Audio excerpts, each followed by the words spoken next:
Hey y'all, Patrick here, and welcome to Show Me What You Bass. This is the series where you guys send in your favorite, most beloved, most cherished basses that you own, no matter how cheap, no matter how expensive, no matter how stock, no matter how modded, and we just go through them all and say, damn, that's a good looking bass. But real quick before we get started, I want to say a huge thank you to today's sponsor, DistroKid. Now, do you have a solo project or a band where you want to distribute all of your music to every single streaming service out there like Spotify, Apple Music, Pandora, TikTok, YouTube, Amazon Music, all of those, and you simply just want to be able to do it quickly, easy, and cost-effective too, then go ahead and check out DistroKid. For only $19.99 for an entire year's subscription, you're able to upload unlimited tracks. If you're like John Frusciante and want to have 14, 15 albums, then go ahead and do that. To get 7% off your first year subscription of DistroKid, head over to distrokid.com/VIP/Patrick Hunter and get your music out there on every single streaming service available. A humongous thank you to DistroKid for sponsoring this video, and y'all, let's go ahead and get started. First up from Gabriel, he says, "Hi, my name is Gabriel, I'm Italian, and I'm 17. My bass is an Epiphone Thunderbird Pro with active electronics.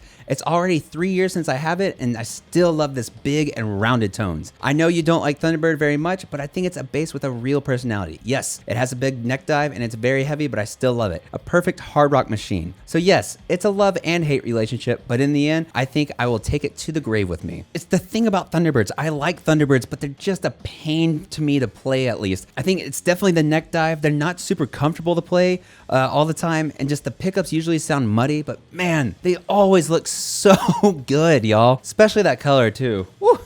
I love that color so much. Next up from Anthony, he says, I always dreamed of owning this bass as a teenager. It's been the only bass I've wanted forever, and after years of having it, I still keep playing this every day, working or not. It's seen its share of wear, and I love it. I've never liked the tone out of the pickups, so I replaced the neck pickup with a Nordstrand MPV4 and turned the electronics passive, volume tone. The bass treble stack is just there, so no dust gets inside. I feel that. The bass now sounds fantastic, almost like an old P from the late 70s. I also replaced the pickguard with a rosewood pickguard to give it my own touch. It's a really good looking jazz bass. I love that like butterscotch maple finish, and that rosewood pickguard just looks so good with it. It complements it really well, man. I understand like not enjoying the sound of the pickups and deciding just to go ahead and turn it passive. I'm more of a passive guy myself, so yeah, I definitely understand where you're coming from with that. Up next from Nuno, he says, "Hi Patrick, here's my favorite bass, a Yamaha BB 1024X. It's full stock and it plays and sounds so good. And it has that retro visual that looks amazing. The neck is super comfortable and stable, and the whole body resonates really well. I have 4-year-old D'Addario chromes on it, and they sound killer, especially with the neck pickup soloed. These blade pickups sound great and have their own character with definition and output. This one will go to the grave with me for sure. Cheers, Nuno." Dude, thank you so much, man. Okay. Man, that looks really good. Okay, Yamaha basses. Y'all are going off about these Yamaha basses. Hopefully, I don't know, I would love to try one sometime. I've heard nothing but great things, especially like their higher up models too. But man, those blade pickups look sick. The body style, of course, has that jazz bass feeling to it, but it looks different enough to where it's not, to me at least, a complete copy. It just looks so solid, and that finish is sick too. Next up from Mr. Noah, he says, "Hi Patrick, love your content." Aw. Stop it. You're too sweet. "This is my Ibanez TMB 600 or Talman bass, which I bought in 2016. On first impressions, I fell in love with it and had to buy it. Since then, I've played every gig I've ever done with this bass, even been abroad, and it's my workhorse. It's taken a beating, but this bass is going to the grave with me. I swear by this bass." See, and that's the thing. Do you want a bass that can't take a beating? If it can't take a beating, unless it's like, I don't know, just has a really big sentimental value to you, then what's the point in having it? A bass is meant to be played, meant to be beat around. You gotta love it. Dude. You can see like how much you're digging that bass. I love that. Oh, that's so cool. And the Talman bodies are just so weird looking, but so cool to me too. Next up from Mr. Daniel Varga, he says, "Hi Patrick. First of all, let me thank you for your work on YouTube. You made me buy 7 to 8 pedals. They're all good choices." Thanks for watching, man. I'm sorry I made you spend money, but sometimes there's just really cool pedals out there, so I definitely understand that. I'm Danny from Hungary. You can see on the pictures that I modified my basses myself. Not a secret, I had almost no idea what I'm doing, but I tried my best and didn't regret it. The first one was a rock bass streamer that I bought extra cheap for like 180 bucks. It was simple black with stock pickups and had an awful sound. So I decided to refinish it by myself and bought a unique pair of handmade passive pickups from a Hungarian bass pickup creator master, Kari Janos. It was very hard to build everything together, but when we plugged it in for the first time, I almost cried. This bass has an awesome voice and nobody has the same pickups. Both can be switched to jazz or humbucker. Keep up the good work, and may the metal be with you.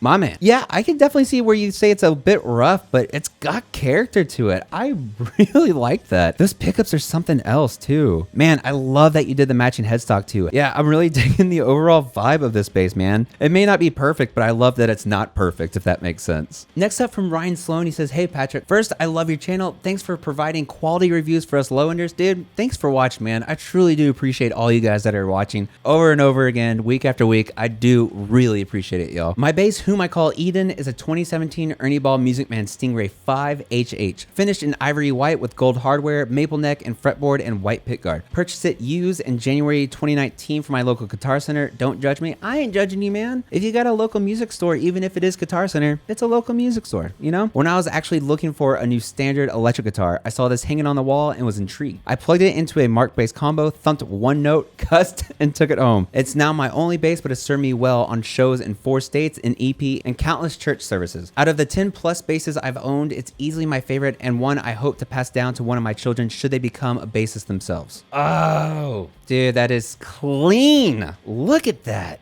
The classic like ivory white and gold is just mwah.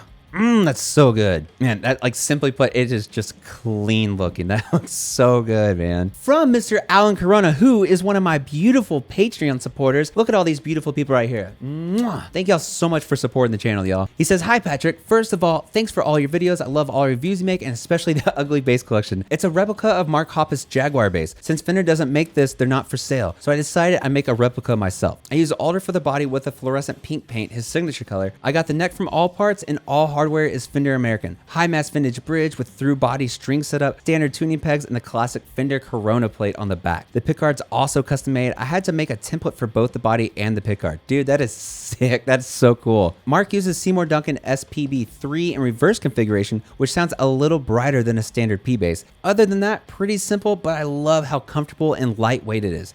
Thanks for reading this and keep on making those videos, man. Dude, thank you so much for supporting the channel and always for watching, brother. That is so sick. Oh man, I want a pink bass so bad, y'all. Like, I know it's like, why? It's just pink, but it just looks so cool to me. Oh, I love the Jaguar shape too. I just feel you don't see many Jaguar basses out there. I also just love that it's just that single Seymour Duncan pickup in there too, and that's it. Just a straightforward rock machine. That is so cool, man. Next up from Andreas, he says, hello Patrick, this is Andreas from Argentina. Here's my luthier made bass. It was built in 2003 with wood from this area. Electronics are all EMG active 18 volts. It kind of sounds like a Warwick Spectre. I like it a lot. It's aggressive but clean. Mods I made: changed the screws from the body neck joint, changed volume and tone knobs, put black bridge and tuning machines. They were chrome. A speed ramp is coming and also new electronic and truss rod cover. I love this bass. It's the only one I have right now and never going to sell it. We've had good times and survived a heavy car crash together. Whoa. Dude, I hope you're okay. I hope your car's okay. I'm glad your bass is okay, that's for sure. Oh, that paint is something else. I love that body style. That paint is seriously so crazy, man. That's a wicked headstock too. That is just a really awesome looking bass in general. And a 24 fret neck. Yeah. That is sick. Next up from Akeem, he says, hello, this is my 2012-2013 Fender Modern Player Jazz Bass 5. I think I have a small black jazz obsession. 34-inch scale, 70s jazz bass specs, dual jazz pickups, Fender high mass bridge, which is now on every high-end Fender and Jackson bass. I replaced the tuners, the shallower tuners. Cheers from Spain, Akeem. Dude, cheers from Texas, man. The modern players are just so cool looking to me. I've always been really curious about them because they have those double jazz pickups. And I've never played one before, but ideally, I would assume, double jazz pickups would equal thicker sounding bass, right? I would assume. I don't know. But man, that is just so clean. I love the simplicity always of a black Fender that has an all maple neck too. Next up from David, he says, this is my 1997, also my birth year, Ernie Ball Music Man Stingray 3 EQ in this awesome see-through teal that changes color depending on the light. I love it when basses do that, man. It's so rad. It plays awesome, super low action, tone monster, beautiful neck. I love it. Also, I love your videos. Keep up the good work. Best regards from Austria, David. Dude, thank you so much for watching. Thank you for submitting, man. Oh, yes. Oh, I love Stingrays as it is, right? I love green basses as it is, right? Oh, this just checks the mark on everything for me. And quilted maple necks, they look so good. Oh, that finish is sick. Now from Ataki Music, he says, this bass was made to replace a bass model Ibanez that made me dislike bass playing. I'm a guitarist and drummer first. When I played a friend's short scale Mustang bass, it felt leagues more fun. So I decided I needed a short scale instead. I sold the Ibanez and bought a Harley Benton short scale P-bass style bass with full intention of Frankenstein in it to an old shovel that was used on the construction of the house I'm living in now. I like where this is starting. It has glow-in-the-dark tape instead of luminlay, an LED above the bridge, and a single volume control, a tone cut switch, and a QR code that leads to a secret, and random doodles and writing everywhere. It plays far better than it looks, sounds gnarly, earthy, one could say. Earth. Oh, God. I love it. And I love it. Okay. I hope you dig it. Oh, my God. Pun fully intended. Looking forward to seeing some other cool basses on the channel. Thanks for... Oh. Oh, it's a shovel. We've gotten to the point where we got shovels on the channel now. I love it. Shovel bass series. Oh my God, that's so good, dude. Oh, this is so good. Bravo. Bravo. From Colin, he says, hey Patrick, here is my 4003 S Jet Glow. Bridge pickup has the thumb rest mod instead of the pickup cover. Hip shot replacement bridge, Bartolini rick set, humbucker in the bridge, and split pickup in the neck, P-bass style. Pickups make this rick way more adaptable to any playing scenario. Oh man, that is probably one of the best looking Rickenbackers I've ever seen. Oh, those Bartolinis look so rad, dude. Oh man. I'm all over this. Wow. I would like to play this really bad. Next up from Stefan, he says, hi Patrick. I found the color of your favorite bass so cool, but there was absolutely none available that I decided to paint my own one. Go on. I also changed the tuners in the bridge. The paint quality is quite good and it made a lot of fun to modify the original white bass. Best regards, Stefan. Okay, so you got jazz bass and white. I like the black hardware too. So you went ahead, sanded it off. That is wicked, man. That is so cool. Holy hell, that's really close. I got this guy right here. Yeah, that is remarkable.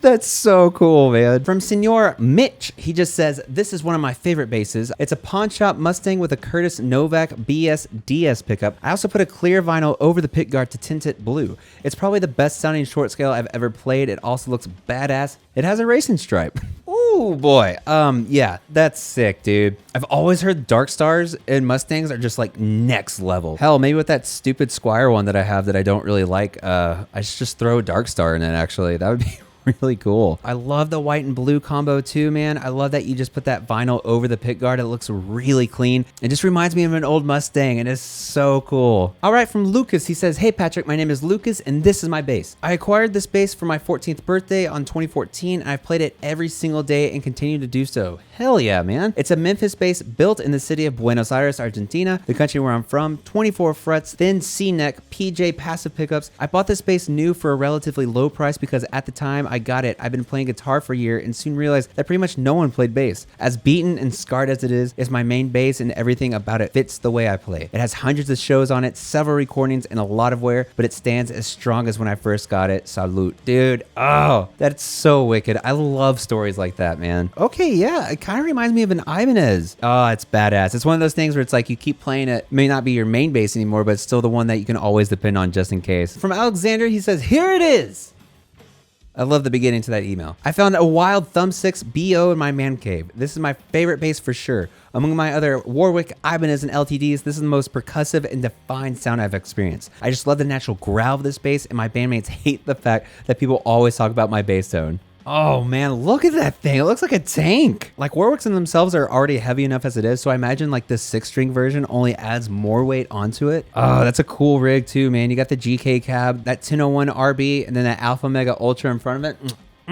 Yes, dude. Oh, but that thumps so hard. Next up from Justin, he says, hey Patrick, my name's Justin Potter, longtime viewer. Thanks, dude. I felt I had to include this next bass because 1, it's my favorite bass I've had the longest, and 2, because you included it in one of your ugly bass videos. And I'm happy to say I find the Guild B301 and the 302s absolutely stunning. It was my second bass I ever bought. This one is an 80s model and the previous owner converted this one to an active bass. And to be honest, it's probably the best sounding bass I own. From country all the way to balls to the wall metal, it can do it all. all. When I dial it in, it's actually sound more like a Rick than my actual Rick does.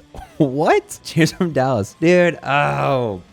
Okay, so you got me. Also, I love that you love those guild bases and I don't. It just means, you know what? We don't have to agree on everything. It's fine. Oh, it's so weird. It's so weird, but it's so cool and ugly at the same time. I love the headstocks though. The headstocks just look so mean and powerful. Oh man, this is crazy looking though. From Mr. Nick Gundy says, this is my Jericho Alpha Black 5 string that I bought last year, mint used. 35-inch scale, has passive electronics and hipshot hardware. Been my favorite bass to perform and record ever since. Oh, dude, Jerichos are so slick looking in my opinion. I just love how it sort of has that Aerodyne feel to it, but Jerichos just look so different in a great way to me personally. And that headstock too is so cool to me. I don't know what it is about them. I want it. I want to try it. I want to play it. I want to thump it. Next up from Jimmy, he says, hey Hunter, my name is Jimmy. This is my OLP bass. It's my favorite bass and probably the best one I've ever owned. Plays better than any of my other basses I've owned, including a Fender Jazz bass and Fender P bass. I'm using it to record my band's first album and just has a great tone. Anyway, thanks and have a great day. Dude, I hope you have a great day too, brother. Ooh, OLPs. So before Sterling's became Ernie Ball Music Man's cheaper alternatives, there was OLP. And OLPs, from what I've always seen, are great. I had an OLP MM5, I think is what the model was called, and that bass was wicked. And I've just had this affinity and love for OLPs since. I love the styling of this though, completely murdered out except for that red tortoiseshell pickguard.